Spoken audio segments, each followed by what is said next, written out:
Waan si bira jiru na agarreen. Na agarree kana. Dhagahamu gurri kan kenna qabu maaltu na bira jira? Sagalee jira. Sagalee Waaqayyoon biratti sagaleen akkana taa'ee yaa ture.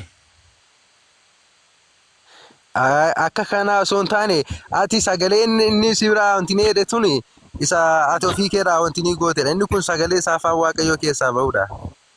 Afaan Waaqayyoo keessaa ba'an jedhu ka Waaqayyoon bira ture jedha. Waaqayyoon bira taa'ee Waaqayyoon rabbashaa ture. Akkasumni ka ani abbaa keessa abbaan ana keessa hin jenne Yesuus Kiristoos maal taate? Ani abbaa keessa abbaanis ana keessa jiraade. Waaqayyoof abbaan koo wal keessa jiraachuu isaa koo kutaa baay'ee siif du'an. Hin amantaa? Mata duree keenyaa sifachi nun jeeqin beekaa si jala deemu jiraan bakka baay'ee nun deemu jirta. Dhaggeeffadhu waa'ee wal keessa jiraachuu dhiisu. Waan sagalee xumurree bira tarraa. Sagalee Yohaannis hin galle maaliif nutti fiddeeti? Yohaannis umaafuu hin galle. Waan Maarqos hin barreessin, Luqaas hin barreessin, Maarqos hin barreessin, waan keessaa fideetti kanaas. Sagalee siif hin galle malee jaraaf galeera siif hin galle malee siif immoo akka galuuf immoo sii kadhanna. Jaraaf hin galle jaraaf hin galle hin jedhin jaraaf galeera. Dhaggeeffadhu akkaataan inni isaaf hin galle Yesuus takkaa macaafa keessatti bakka tokkotti sagaleen ture jedhee dubbatee hin beeku. Ragaa naa kenni yoo Yesuus akka jedhee jiraate.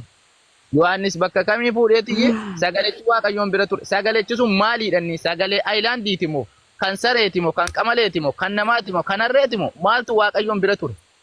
Sagalummaa Waaqayyoon bira ture sun maaliidhanni?